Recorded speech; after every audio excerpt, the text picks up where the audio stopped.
Ashok Gehlot press conference कर रहे हैं, आपको सीधा लिए चलते हैं। 140 करोड़ जनता संतान नहीं होना पड़ रहा है, वो तो दुखी है आपके सरकार के कारनामों से, आपकी विफलताओं से, आपकी लापरवाही से। एक बार गृह मंत्री जाके आ गए और तीसरी कर ली, जलते रहे, मरते गए, झोपड़े जल रही है, सब कुछ जल रहा है वहां पर। और जो रेप और जो घटनाएं जो आप देख रहे हो क्या क्या नहीं हो रहा है, उनके बारे में आपने खाली चंद सेकंडों में अपनी बात खत्म कर दी फॉर्मेलिटी करके।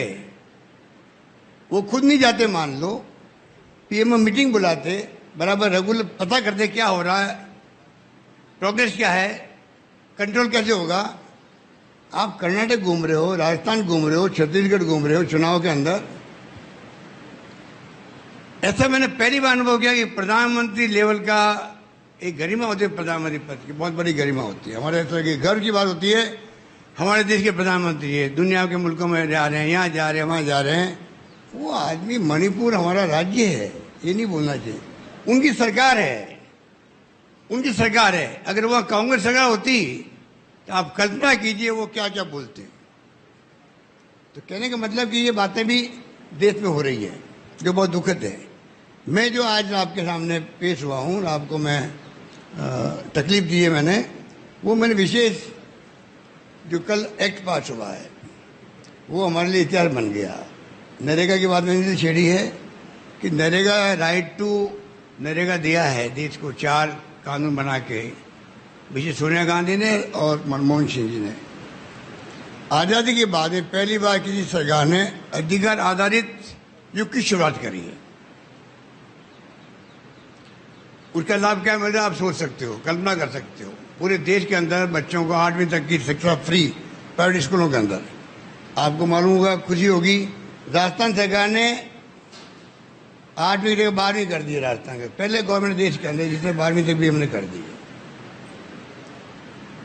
फूड सिक्योरिटी एक्ट लागू है, राजस्थान लागू हमने 2 रुपये की बजाय 1 रुपये किलो गेहूँ कर दिया था उस वक्त में भी। हम तो वो फॉलो कर रहे हैं जो कि वहाँ पर फैसले हुए थे। और कहने का मतलब ये है कि समय आ गया है कि आप इस गुरु बनने की बातें कर रहे हो, पहले घर को संभाल लो। जो हमारे देशवासी हैं, भूखमरी के शिकार हैं, कुपोषण के शिकार हैं, उनका क्या कर रहे हो? उनके जीने का अधिकार उनको भी है। ये हमने जो कानून कल पास किया उसकी भावना भी आप समझ लो है कि कानून क्या कहता है, संविधान क्या कहता है। संविधान की जो भावना, राज्य की नीति निर्देशक डायरेक्टिव प्रिंसिपल जो हमारे हैं, उस पर कहते हैं समान न्याय और निःशुल्क विधिक तत्व। नंबर 1, कुछ दशाओं में काम, शिक्षा और लोक सहायता पाने का अधिकार, और कर्मकारों के लिए निर्वाह मजदूरी आदि। ये आप बताइए कि कॉन्स्टिट्यूशन असेंबली के अंदर महान नेताओं ने डिस्कशन किए, डॉक्टर अंबेडकर का संविधान आया। आज समय आ गया कि हम मांग क्यों करें बार बार। आप लोग गवाह इस बात के, मैं कई बार कह चुका हूं कि मैंने प्रधानमंत्री को पत्र लिखा है, रिक्वेस्ट करी है कि 4 कानून बनाए मनमोहन सिंह ने, 5 आप बनाइए। राइट टू सोशल सिक्योरिटी, उसमें सब बात आ जाएगी, सब बातें आ जाएगी। पेंशन भी आ जाएगा, गारंटी मिले लोगों को। वो वक्त आ गया कि आप सोशल सिक्योरिटी का नाम दीजिए, उस अम्ब्रेला के अंदर तमाम बातें आएगी। उससे हर परिवार देश का, अब कई बार कई गलतियां होती, छूट जाते हैं, कहीं आते हैं कहीं नहीं आते, कि जब मालूम नहीं पड़ती है। कानून बन जाएगा तो इस देश का हर परिवार को सुरक्षा मिलेगी, जिस प्रकार दुनिया के मुल्कों में मिलती है। विदेश मंत्री, प्रधानमंत्री इतने मुल्कों में जाते हैं तो मुझसे ज़्यादा 1000 गुना ज्ञान ज़्यादा उनका है, उसका उनको उपयोग करना चाहिए। अपने अनुभवों का, ज्ञान का उपयोग करें वो। और जो दुनिया के मुल्कों में सोशल सिक्योरिटी लागू, चाहे जर्मनी है, चाहे वो इंग्लैंड है, अमेरिका है, जो भी है, यूरोपियन कंट्रीज है, उनका अध्ययन करवा ले।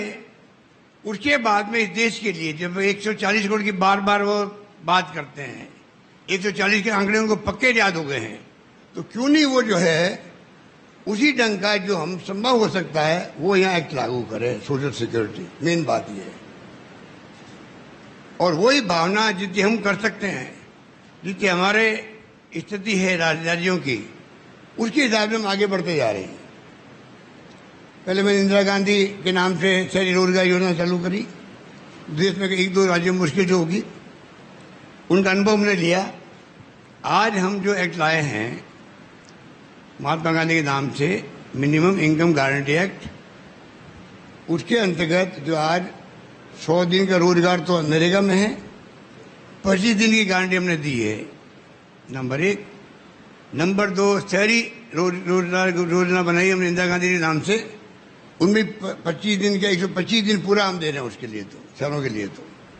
और पेंशन मैंने 1000 रुपये कर दिया अभी मिनिमम, और 15% बढ़ेगा, प्रति वर्ष बढ़ेगा, वो प्रोविजन भी कर दिया। जैसे कोई सरकारी नौकरी में रिटायर होता आदमी तो उसको बढ़ोतरी होती है, हमने व्यवस्था कर दी है। ये हमने एक स्टेप उठाया है, उस दिशा में है। आने वाले वक्त में हम आगे बढ़ सकते हैं। जो मैं बार बार करता हूँ, सोशल सिक्योरिटी बात करता हूँ, हम यहाँ रुकने वाले नहीं हैं। हमारे अगर सरकार आएगी तो हम चाहेंगे इस थीम को हम आगे बढ़ाएं और भारत सरकार पर दबाव बनाएंगे लगातार। हम चाहेंगे कि राहुल गांधी ने जो कहा था न्याय योजना 6000 रुपये वाली, वो योजना ही क्रांतिकारी थी मैनिफेस्टो में। सरकार हमारी नहीं बनी, अलग बात है, परंतु हम चाहते हैं कि सोशल सिक्योरिटी को लेकर के लगातार हम लोग इस बात को उठाएं, जिससे कि बता सकें कि देशवासियों को और प्रदेशवासियों को इसकी जरूरत है। आज जो जिस प्रकार से पेंशन हम दे रहे हैं, आपको शायद दुख होगा इस बात को या जानकारी होगी कई लोगों को, भारत सरकार 200 रुपये देती है पेंशन। आप बताइए, सिर्फ 200 रुपये। 20 साल से मैं देख रहा हूँ, जब मैं पहली बार मुख्यमंत्री था तब 200 रुपये थे, आज भी 200 रुपये हैं, और 300 रुपये कुछ लोगों को, 80 साल के ज़्यादा लोगों को। आप बताइए, ये सोशल सिक्योरिटी है? तो मैं चाहूँगा, वक्त आ गया है, जो कानून हमने बनाया है सोच समझ के बनाया। और आपको शायद याद होगा, आप पहले कई लोग बैठे होंगे हाउस के अंदर। तो मुख्यमंत्री अशोक गहलोत को आप सुन रहे थे। प्रधानमंत्री